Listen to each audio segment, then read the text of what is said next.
देहरादून नगर निगम की बोर्ड बैठक में किन्नर समाज के लिए अधिकतम 5100 रुपए बधाई धनराशि तय किए जाने के फैसले के बाद शहर में विवाद गहरा गया है। इस मुद्दे पर किन्नर समाज दो गुटों में बढ़ता नजर आ रहा है। एक पक्ष ने नगर निगम और मेयर के फैसले का समर्थन किया है, जबकि दूसरा पक्ष इसका लगातार विरोध कर रहा है। नगर निगम की 3 दिवसीय बोर्ड बैठक में सभी पार्षदों की सहमति से यह प्रस्ताव पारित किया गया था कि अब शहर में किन्नर समाज द्वारा बधाई के रूप में अधिकतम 5100 रुपए ही लिए जाएंगे।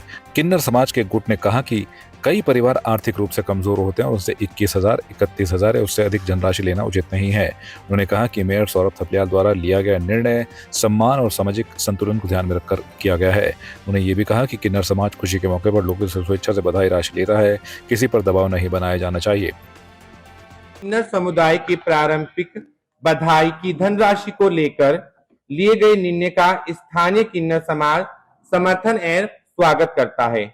इस पहल को समुदाय ने एक सकारात्मक और सराहनीय कदम बताया है, जिससे समाज में पारदर्शिता, सम्मान और आपसी सामंजस्य को बढ़ावा मिलेगा। स्थानीय किन्नर समुदाय ने प्रतिनिधियों ने कहा कि यह निर्णय न केवल उनकी आजीविका को व्यवस्थित करने में सहायक सिद्ध होगा, बल्कि समाज में उनकी गरिमा को भी सुदृढ़ करेगा। उन्होंने आशा जताई है कि इस प्रयास से भविष्य में भी जारी रहेंगे, जिससे समाज के सभी वर्गों के बीच बेहतर समन्वय स्थापित हो सकेगा।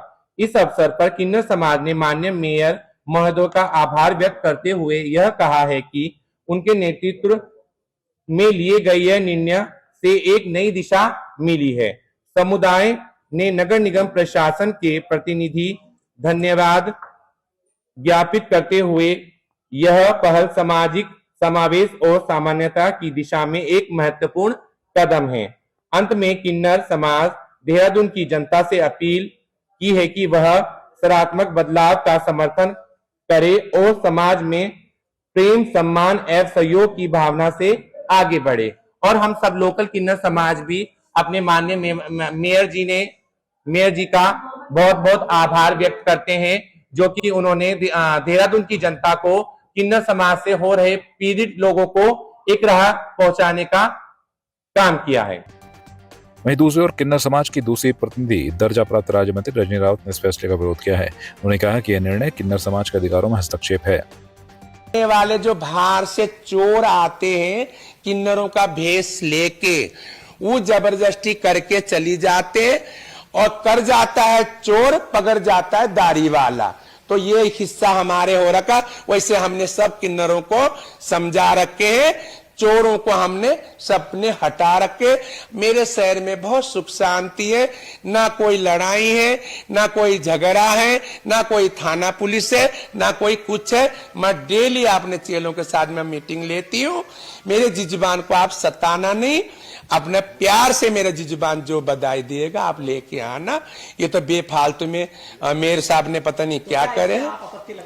आपत्ति में लगाऊंगी, मैं आई हूं नगर निगम में, इसकी सत्ता है, आपत्ति करूंगी मैं हाईकोर्ट तक पहुंचूंगी।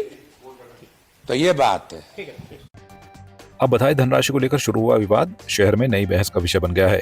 एक ओर इसे आम लोगों को राहत देने वाला फैसला बताया जा रहा है, तो दूसरी ओर इसे किन्नर समाज के अधिकारों से जोड़कर देखा जा रहा है। ऐसे में आने वाले दिनों में यह मामला और गर्मा सकता है।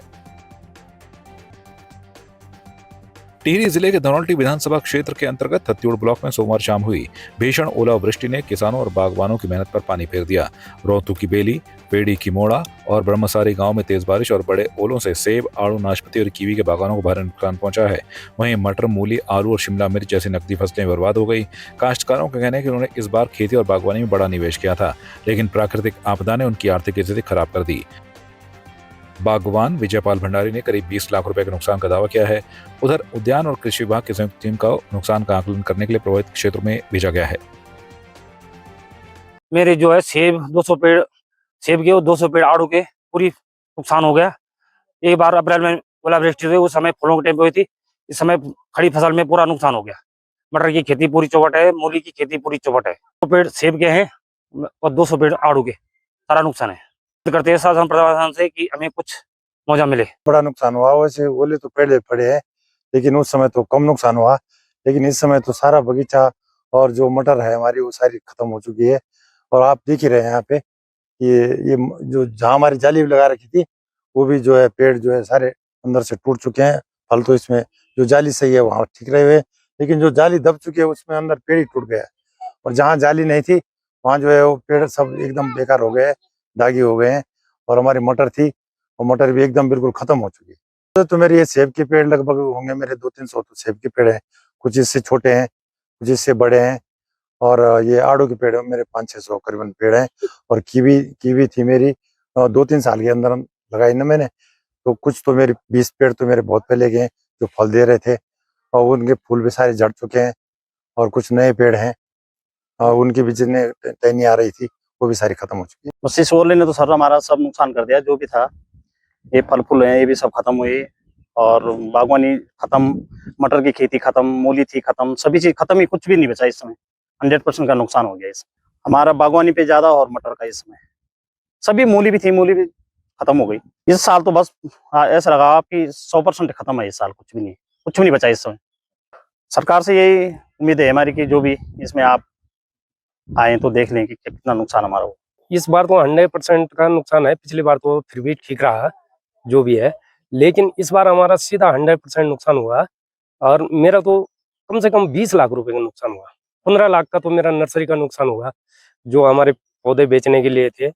और उसमें क्योंकि उसमें अभी बडिंग हुई थी और उस कारण से, क्योंकि अभी उस पे पत्ते छोटे थे, इस कारण से वो सारे टूट चुके हैं। अब आगे तो होते हैं कि नहीं होते हैं वो चीज अलग है, पर लेकिन अभी का हिसाब से देखा जाए तो 20 लाख रुपए का नुकसान होगा। हम तो उम्मीद यही करते हैं कि नुकसान तो हमारा 20 लाख रुपए का होगा। अब जो सहयोग सरकार कर सकती है वो अपने हिसाब से देख सकते हैं, और क्या बोल सकते हैं इसके बारे में। आपकी इस पर क्या राय है, हमें कमेंट कर जरूर बताएं।